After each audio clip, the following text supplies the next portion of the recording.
Bonjour à tous, c'est donc le cinquième ASKIP. Bon, désolé de faire un peu de redondance, mais bon, il y a quand même la réforme des retraites qui arrive au Sénat le 2 mars, et donc je voulais reparler de cette réforme, notamment sur plusieurs sujets. Le premier, c'est, si on regarde l'actualité, il y a quand même une petite tournure de faire passer les messages que en tout cas, les députés insoumis ont été dans l'obstruction totale.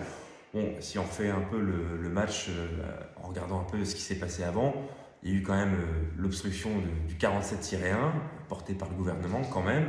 Et puis nous, on a peur là au Sénat justement de l'article 38 du règlement du Sénat qui va nous cadrer un peu dans les débats. Alors déjà qu'on nous a baissé le temps de débat, notamment on n'a que 15 jours au Sénat.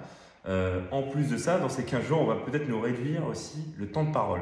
Je m'explique, en fait cet article 38 propose tout simplement à un président de séance, de groupe ou de commission, dès l'instant où ils ont remarqué qu'il y avait un pour, un contre en termes d'avis sur la discussion, et ben on arrête, on peut boucler soit l'article autour de la discussion ou l'amendement.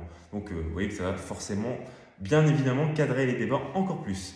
Et puis, si on y regarde un peu dans cette réforme, vous avez, j'ai repéré forcément plusieurs articles assez surprenants, mais bon, on n'est jamais surpris avec la Macronie. Notamment l'article 1, vous avez le gouvernement quand même qui fait tout un pataquès sur il faut réindustrialiser la France, relancer les filières, France 2030, etc. Et puis, quand il faut s'attaquer aux salariés justement de ces filières qui sont censées donner envie pour alimenter en main-d'œuvre, eh ben on leur casse leur régime spécial. Et donc, c'est là encore, on trouve ça assez étrange. Et puis, en fait, c'est des régimes pionniers sur lesquels on aimerait tous obtenir autant d'acquis.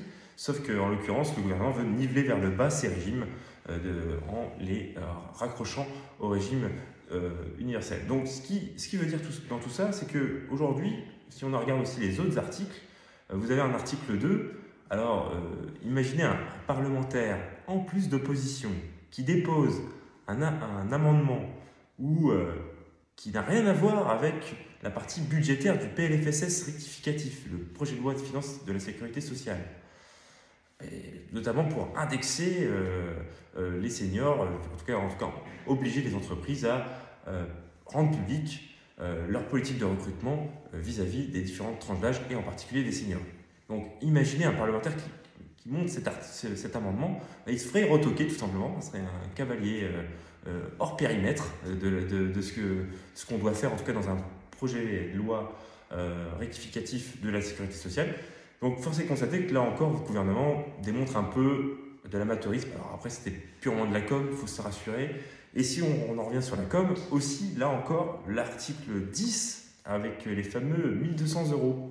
Donc la pension minimale pour tout le monde qui a une carrière complète. Bon, ça c'est facile de faire comment dire, sortir cet argument dans les plateaux télé pendant des mois, puis quand ils regardent, malheureusement pour eux, après c'était bien choisi parce que ça coûte pas cher en fait en réalité, puisque vous avez 7 salariés sur 10 qui ont travaillé pendant quelques années, qui ont des pensions malheureusement en dessous de 1000 euros, donc ce serait potentiellement ces gens-là qui seraient concernés.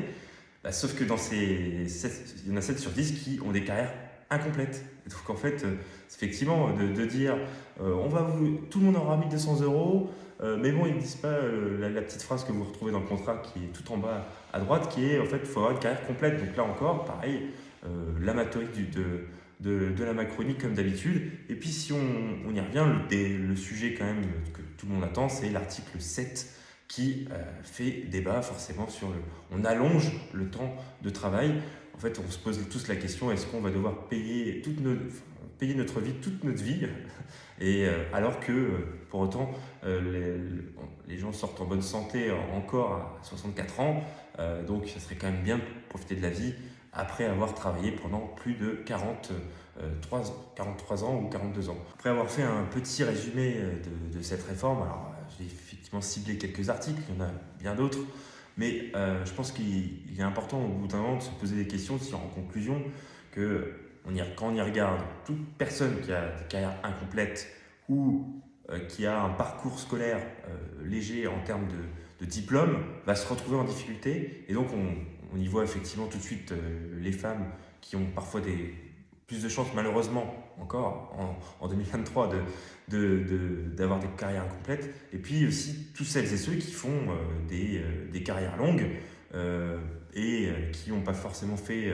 d'études supérieures. Tout ça, ce sont les premières personnes qui vont être les plus pénalisées par cette réforme. Et donc là encore, on a tout à faire, tout à construire, parce que le 7 mars, il faut qu'il se passe quelque chose. Il va falloir à la fois montrer le rapport de force. Le rapport de force, c'est qu'il y ait plus de 4 millions de personnes dans la rue pour dire non à cette réforme. Et je pense qu'au bout d'un moment, la bataille du temps de vivre, il faut qu'elle s'amplifie, il faut qu'elle prenne une autre ampleur. Parce que le message qu'il faut faire passer à ce gouvernement, c'est que, cette réforme est impopulaire, elle est injuste, elle est sur la forme brutale, même avec les parlementaires. Donc, au bout d'un moment, il faut dire stop.